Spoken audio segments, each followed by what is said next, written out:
요한복음 15장 12절에서 17절까지 있는 말씀 보겠습니다. 요한복음 15장 12절에서 17절까지 한 절씩 교독합니다. 제가 먼저 12절 읽습니다. 내 계명은 곧 내가 너희를 사랑한 것 같이 너희도 서로 사랑하는 이것이니라.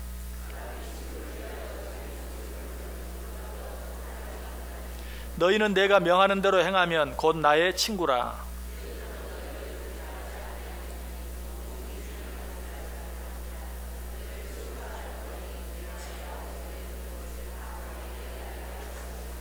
너희가 나를 택한 것이 아니요 내가 너희를 택하여 세웠나니 이는 너희가 가서 열매를 맺게 하고 또 너희 열매가 항상 있게 하여 내 이름으로 아버지께 무엇을 구하든지 다 받게 하려 함이라.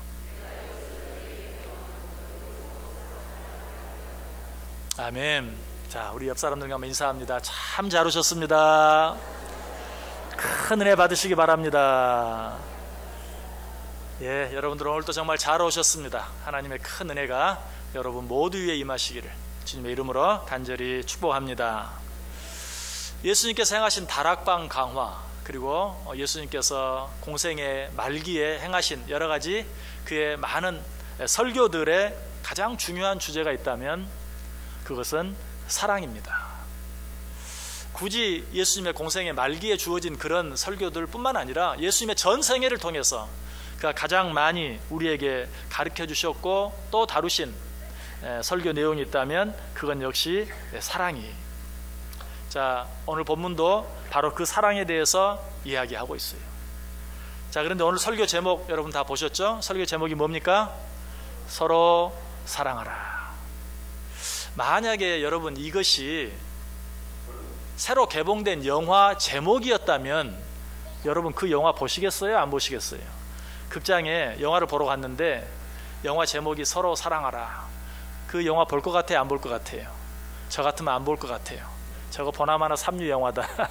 저 내용 뭐 뻔하다 하고 안 볼 것 같아요. 여러분들이 아마 오늘 이 설교 제목을 보면서도 똑같은 생각을 했을지도 몰라요. 오늘 설교 서로 사랑하라. 들으나 마나네. 다 아는 내용이네 라고 생각할지 몰라요. 맞습니다. 들어보나 마나입니다. 또 우리가 다 아는 내용입니다.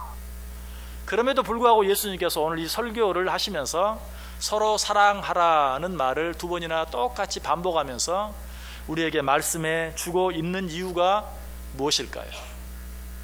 그것은 아직도 우리 속에 너무나 뻔한 들어보나 마나 우리가 이미 너무나 잘 알고 있는 이 내용을 실천하며 살아가는데 너무나 부족하기 때문에 그러한 것입니다.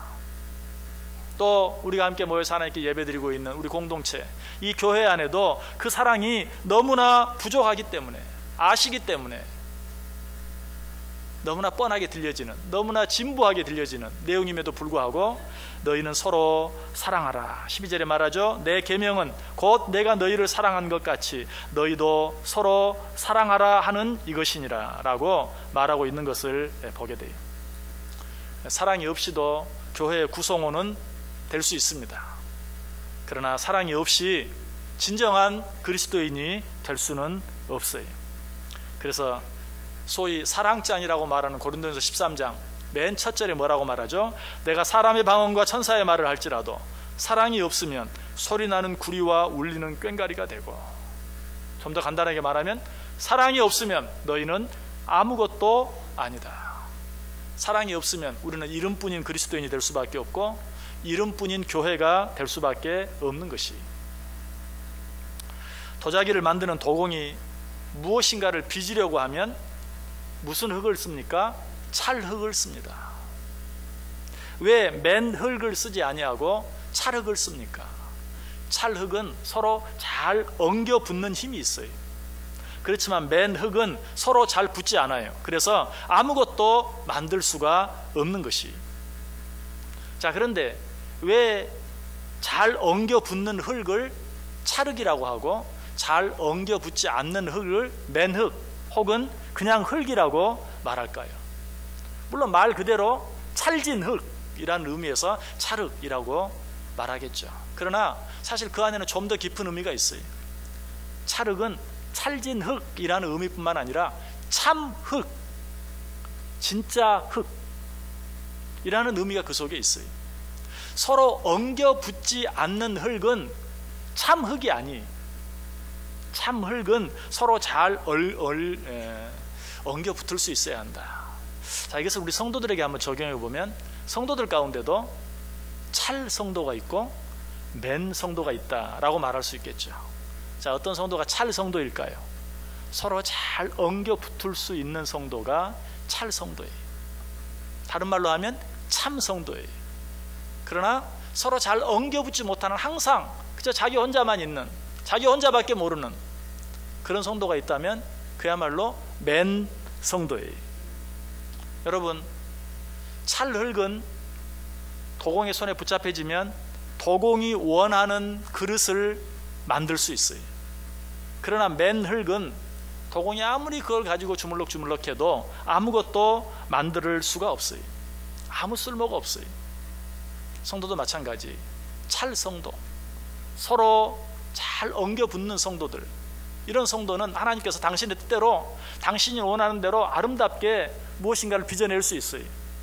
그러나 그렇지 아니한 성도, 엉겨 붙지 못하는, 늘 혼자밖에 없는, 자기만 아는 그런 성도가 있다면 그런 성도를 통해서는 하나님께서 아무것도 행할 수 없다. 그래서 이사야 선지자는 우리와 하나님의 관계를 우리는 진흙이요 주는 토기장이시다 라고 말했는지 몰라요. 예레미야 선지자도 말하죠. 이스라엘 백성아, 진흙이 토기장의 손에 있음 같이 너희가 내 손에 있느니라. 진흙과 토기장이 손에 있는 진흙. 세상 사람들도 사람을 평가할 때 이런 표현을 써요. 진흙과 모래. 특별히 한국 사람과 일본 사람을 비교하면서 그런 표현을 썼어요. 한국 사람은 모래와 같다.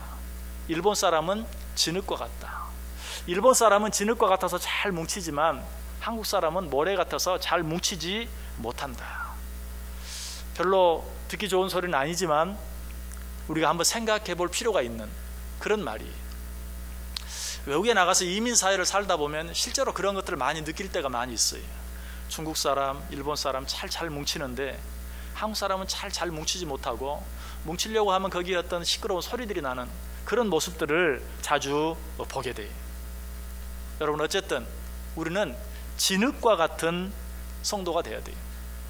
하나님의 손에 들려진 진흙, 찰흙과 같은, 그래서 하나님의 뜻대로, 하나님이 원하시는 대로 마음껏 빚어질 수 있는 그러한 성도가 돼야 한다.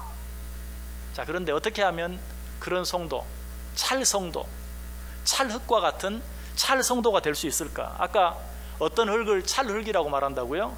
서로 잘 엉겨 붙는.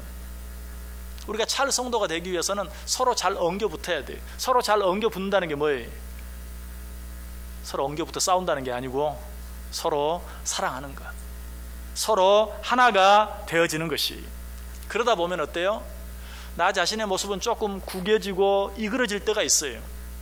무엇인가를 만들기 위해서는 정말 그 진흙이 이렇게 이겨지고 저렇게 이겨지고, 이렇게 찌그러지고 저렇게 찌그러지고 수없이 반복해야 무엇인가 원하는 그릇이 나올 수 있는 것이죠. 우리가 정말 찰흙과 같은 찰성도가 되기 위해서는 토기장이신 주님의 손 안에서 때때로 이렇게 구겨지기도 하고 저렇게 이그러지기도 하고 저렇게 찌그러지기도 하는 그런 가운데 하나님께서 원하시는 그릇이 되어질 수 있다는 것이. 자, 우리를 손에 드신 그 주인의 뜻이 무엇입니까? 다시 한번 12절 보세요. 내 계명은 곧 내가 너희를 사랑한 것 같이 너희도 서로 사랑하라 하는 이것이니라. 구겨지고 이그러지고 찌그러진다는 게 무엇인가? 내 주위에 있는 다른 사람들을 내 몸과 같이 사랑하는 것을 말해. 그런데 사랑에도 참 여러 가지가 있죠. 에로스의 사랑이니 필레오의 사랑이니 아가페의 사랑이니 여러 가지 종류의 사랑이 있어요. 자, 하나님께서 우리에게 원하는 사랑은 어떤 사랑일까요? 13절에 나와 있죠. 사람이 친구를 위하여 자기 목숨을 버리면 이보다 더 큰 사랑이 없느니라. 앞에서 서로 사랑하라, 거기까지는 우리가 아멘, 그렇게 하겠습니다, 그렇게 하도록 애쓰겠습니다, 그렇게 대답할 수 있어요. 그러나 13절 어떻습니까? 사람이 친구를 위하여 자기 목숨을 버리면 이보다 더 큰 사랑이 없나니 너희도 이렇게 사랑하라. 여러분 여기에 쉽게 아멘 할 수 있습니까? 예, 그렇게 하겠습니다 라고 대답할 수 있습니까? 아니, 12절에서 아멘 했다 하더라도 13절에서는 갑자기 이미 입이 다물어지고 말아요. 친구를 위하여 자기 목숨을 버리라. 어떻게 그렇게 할 수 있는가? 사실 친구를 위하여 목숨을 버린다, 이것은 우리들만 어렵게 느껴지는 게 아니고 사도 바울도 이 일은 어렵다라고 생각했어요. 그래서 로마서 5장 7절에 보면 의인을 위하여 죽기가 쉽지 않다. 여기서 말하는 의인, 마땅히 그 사람을 위해서 죽어줄 만한 가치가 있는 사람, 그 사람이 의인이죠. 그런 사람을 위해서도 죽어주기가 쉽지 않다. 하물며 그럴 가치가 없는 사람을 위해서는 어떻게 죽을 수 있겠어요? 그래서 계속해서 말하죠. 선인을 위하여 용감히 죽는 자가 혹 있거니와. 정말 위에서 죽어줄 만한 가치가 있는 어떤 사람을 위하여 실제로 목숨을 내어주는 사람이 혹 가끔 천에 하나 만에 하나 있거니와. 그러나 악한 자들을 위하여, 원수를 위하여 목숨을 내어주는 일은 불가능하다는 것이, 정말 보통 사람은 도무지 할 수 없는, 어쩌면 사도 바울은 나도 그렇게 할 수 없다 라고 말하고 있는 것과 같아요. 여러분, 우리는 이 사실 앞에서 우리의 한계를 인정할 수 있어야 돼요. 정말 우리 가운데 친구를 위하여 목숨을 버리는 것, 나는 정말 그렇게 할 수 있는 그런 능력이 내게는 도무지 없습니다 라고 내 한계를 인정할 수 있어야 돼요. 그리고 저도 오늘 그렇게 할 수 있는 자신이 없기 때문에 오늘 이 말씀을 조금 한 단계 낮추어서 한번 생각해 봐야 돼요. 친구를 위하여 목숨을 버리는 것, 그것은 누군가를 조건 없이 사랑하는 것, 또 누군가를 위해서 내가 좀 손해보고 희생할 수 있는 것, 이것이 바로 친구를 위하여 내가 목숨을 내어주는 그러한 사랑의 모습이다. 이것이 아가페적인 사랑이다 라고 우리가 먼저 한번 받아들여 볼 필요가 있어요. 여러분, 그러나 이것도 그렇게 쉽진 않죠. 무조건적으로 사랑하는 것, 그리고 어떤 사람을 사랑하기 위해서 내가 좀 손해보는 것, 그리고 그 사람이 나를 사랑해 주기 전에 먼저 내가 그 사람에 나아가서 그 사람을 사랑하는 것, 여러분 이것도 우리에게는 쉽지 않아요. 하나님, 그것도 너무 어렵습니다. 자, 그렇다면 여기서 한 걸음 더 낮추어 보면 어떨까요? 여기서 말하는 사랑을 우리가 어떤 사랑이라고 말할 수 있을까요? 내 속에서는 뭔가 막 부글부글 끓어요. 미운 마음 때문에, 싫은 마음 때문에 내 속에서 부글부글 끓어요. 그럼에도 불구하고 그 부글부글 끓는 그 마음을 입을 앙당 물고 참는 것, 정말 당장 한 대라도 때려주고 싶지만 때리지 않고 참는 것, 여러분 이것이 사랑이다.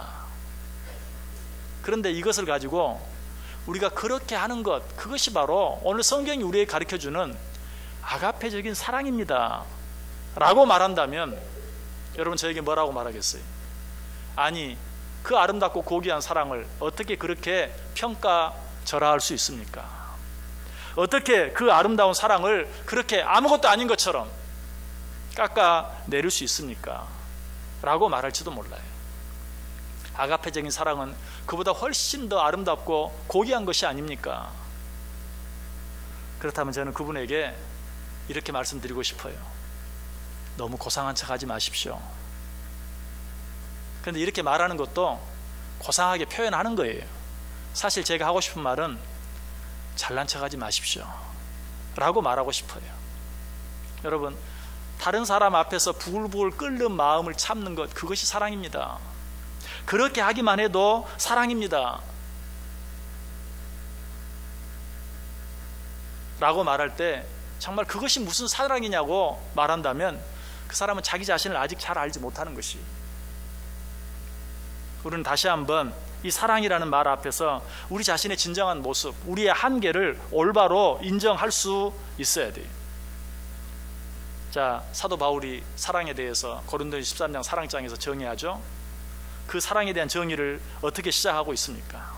사랑은 오래 참고. 그 그 아름다운 사랑을 이야기하는데 사랑에 대한 정말 좋은 표현, 아름다운 표현들도 너무나 많을 텐데 그 모든 거 다 접어두고 사랑은 오래 참는 것이다. 정말 너무너무 화가 나는데 참을 수가 없을 만큼 화가 나는데 그럼에도 불구하고 참는 것, 그것이 사랑이다. 두 번째 뭐라고 말합니까? 사랑은 무례히 행하지 않는 것이다.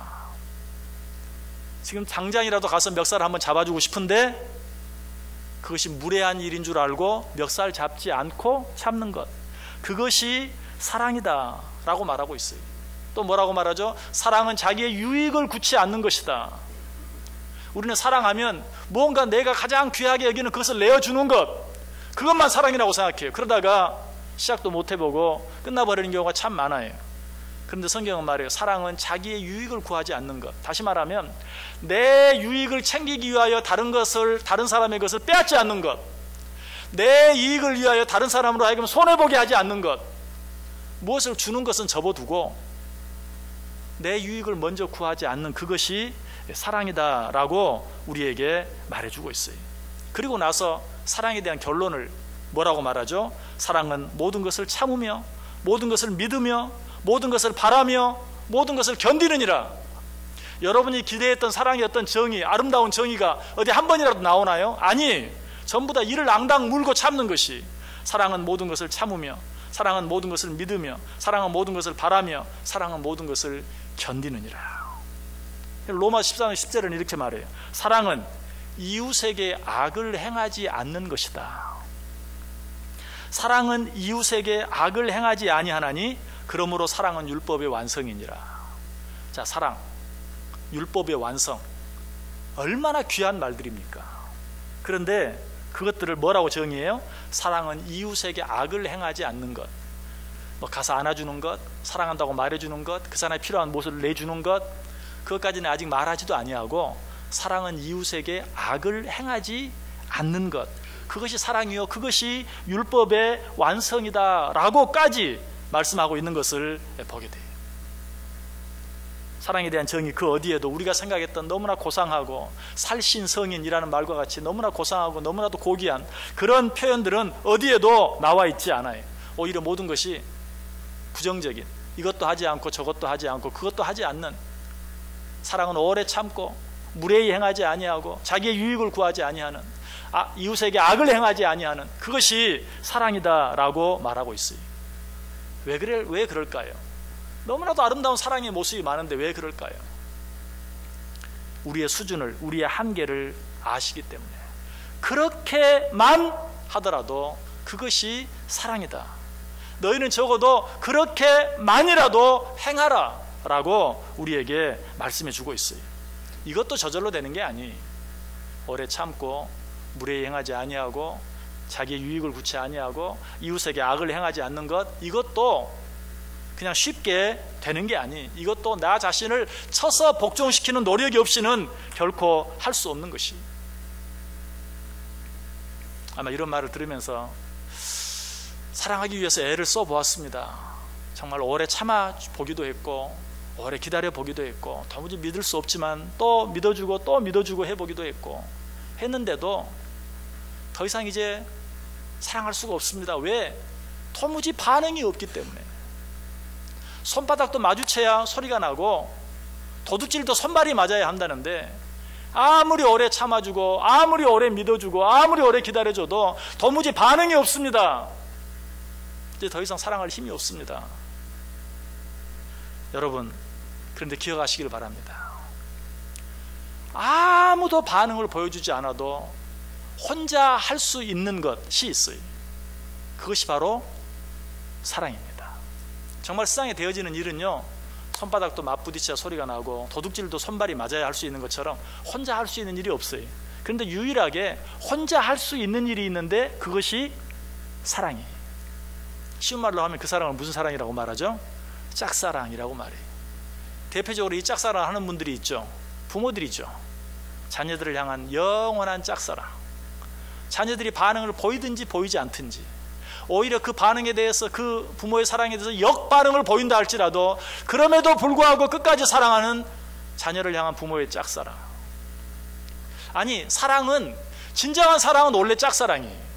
왜 그렇습니까? 내가 어떤 사람을 사랑할 때 그 사람이 내게 사랑의 반응을 보여주면 그거는 진정한 사랑이라고 말할 수 없어요.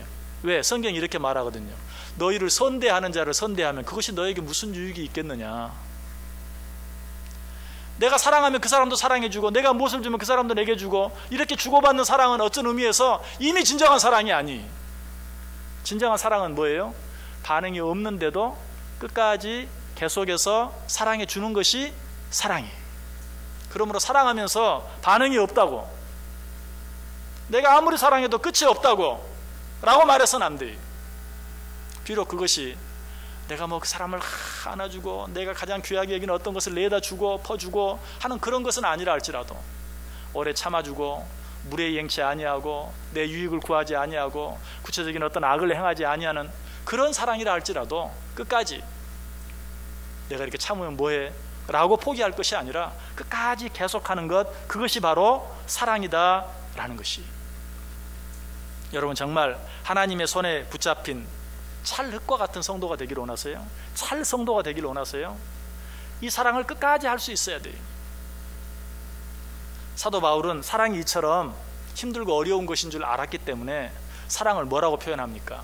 우리가 생각하는 그 어떤 아름다운 로맨틱한 어떤 단어로 표현하는 게 아니라 사랑의 수고. 사랑은 정말 수고로운 것이, 금방 끝이 나는 수고도 아니, 끝까지 계속해야 하는 수고예요. 이게 바로 사랑이. 그래서 데살로니가전서 1장 3절에서 사랑의 수고라고 말하고 있어요. 사랑은 이처럼 힘든 거예요. 이처럼 어려운 거예요. 그래서 예수님께서는 우리에게 서로 사랑하라고 말하면서 서로 사랑하며 사는 자들에게 한 가지 놀라운 축복을 약속해 줘요. 그것이 무엇이죠? 14절 보세요. 너희는 내가 명하는 대로 행하면 곧 나의 친구라. 내가 너희들의 명하는 대로 너희가 서로 사랑하는 삶을 살면 내가 너희를 내 친구로 삼겠다. 저는 이 말씀을 처음 볼 때는 이런 생각을 해보았어요. 너희는 내가 명하는 대로 행하면 곧 나의 자녀라. 왜 이렇게 말씀하지 아니하고 나의 친구라 라고 말씀하셨을까? 여러분, 우리는 이미 하나님의 자녀입니다. 하나님의 자녀는 예수 그리스도를 믿음으로 되는 것입니다. 영접하는 자, 곧 그 이름을 믿는 자들에게는 하나님의 자녀가 되는 권세를 주셨다. 예수 그리스도를 믿음으로 우리는 자녀가 되었고, 한 번 하나님의 자녀가 되면 영원히 하나님의 자녀입니다. 그러나 친구는 달라요. 여러분, 예수 그리스도를 여러분의 구주로 믿으십니까? 여러분은 하나님의 자녀입니다. 그러나 내가 하나님의 친구인가는 한번 생각해 봐야 돼요. 친구 사이는 어떤 사이입니까? 할 말 못할 말이 없어요. 모든 이야기를 다 하고 서로 삐쳐가네. 모든 이야기를 감춤없이 다 해주는. 하나님께서 누구를 향하여 친구라고 불렀죠? 아브라함을 향하여 친구라고 불렀어요. 그리고 아브라함이 말하죠. 내가 친구인 너에게 무엇을 숨기겠느냐. 그러면서 소돔과 고모라를 멸망시킬 것에 대해서 이야기해 주죠. 그래서 아브라함이 조카 롯을 살리기 위해서 여러 가지 애를 쓰는 모습을 봐요. 친구는 바로 이런 관계예요. 아무것도 숨기지 아니하고 모든 것들을 이야기해 주는. 자, 여러분의 자녀, 여러분이 낳았으니까 어때요? 죽으나 사나 여러분의 자녀죠. 한 번 자녀는 영원한 자녀예요. 그러나 여러분의 자녀들이 다 여러분의 친구는 아니죠. 여러분의 자녀들이 여러분에게 모든 걸 이야기합니까? 그렇게 믿는다면 착각이에요. 또 여러분은 여러분의 자녀에게 모든 이야기를 합니까? 할 수 있는 이야기도 있지만 할 수 없는 이야기도 있어요. 그러나 친구간은 어때요? 진정한 친구라면 할 얘기 못할 얘기가 없어요. 모든 이야기를 다 할 수 있어요. 부모에게 못하는 이야기도 친구에게는 해요. 이것이 바로 친구 관계예요. 오늘 예수님께서 말해요. 너희가 내 계명대로 행하면, 너희가 내 계명대로 서로 사랑하면 나는 그런 자를 내 친구로 삼겠다. 내가 모든 것을 그에게 말해주겠다, 가르쳐주겠다, 일러주겠다. 여러분, 그렇게 되면 어떻게 될 것 같아요? 행복해져요. 왜? 우리가 이 세상을 살아가면서는 힘든 일도 있고 어려운 일도 있고 내 생각대로 되어지는 일도 있고 내 생각대로 되어지지 않는 일도 있어요. 그러나 그때마다 하나님께서 그 일 속에 감추어진 하나님의 뜻을 우리에게 말씀해 줘요. 내가 왜 너에게 이런 일들을 허락하는 줄 아느냐? 내가 왜 너로 하여금 잠시 잠깐 고통을 당하게 하는 줄 아느냐? 우리를 향한 당신의 그 뜻, 우리의 생각으로는 도무지 헤아릴 수 없는 그 놀라운 뜻과 계획들을 우리에게 다 말씀해 줘요. 그때마다 어떻습니까? 우리는 비록 힘들고 어려운 일이 있어도 그 하나님의 뜻 앞에서 눈물을 흘리며 하나님 감사합니다. 그리고 그 일 뒤에 있게 될 하나님의 놀라운 계획들을 생각하며 오히려 기뻐하며 감사하며 살아갈 수 있게 되는 것이, 그렇다면 이 말씀을 바꾸면 무슨 말이 되겠어요? 너희가 내 계명대로 나를 사랑하면 너희 앞에 무슨 일이 있든지 그 일 속에 감추어진 내 뜻과 계획을 너희가 알게 되고, 그로 인하여 너희들은 항상 기뻐하고 항상 즐거워하고 항상 행복하게 살 수 있게 될 것이다. 여러분, 기쁘게 살기를 원하십니까? 여러분, 정말 행복하게 살기를 원하십니까? 주님의 친구가 될 수 있어야 돼요. 어떻게 주님의 친구가 될 수 있습니까? 서로 사랑함으로써만, 끝까지 사랑해 줌으로써만 주님의 친구가 될 수 있어요. 하나님께서 우리에게 붙여준 모든 자들을 주님께서 가르쳐 주신 방법대로 서로 사랑함으로 말미암아 주님의 친구가 되고, 주님의 친구가 됨으로 말미암아 우리에게 어떤 일이 있든지 그 일들과 상관없이 항상 기뻐하고 즐거워하고 감사하고 찬송하며 행복하게 살아갈 수 있는 복된 찰 성도들, 복된 참 성도들 다 되실 수 있기를 주님의 이름으로 간절히 축원합니다. 기도하겠습니다. 하나님, 감사합니다. 말씀해 주셔서 감사합니다. 서로 사랑하며 살게 하여 주옵소서. 그리하여 주님의 친구가 되게 하여 주옵소서. 주님의 친구가 되어 삶으로 말미암아 다른 사람들은 알지 못하는 하나님의 그 놀라운 뜻과 계획들을 날마다 듣고 깨닫고 배움으로 말미암아 기쁘고 즐겁고 행복하게 살아갈 수 있는 우리 모두 되게 해 주옵소서. 예수님의 이름으로 기도드리옵나이다. 아멘.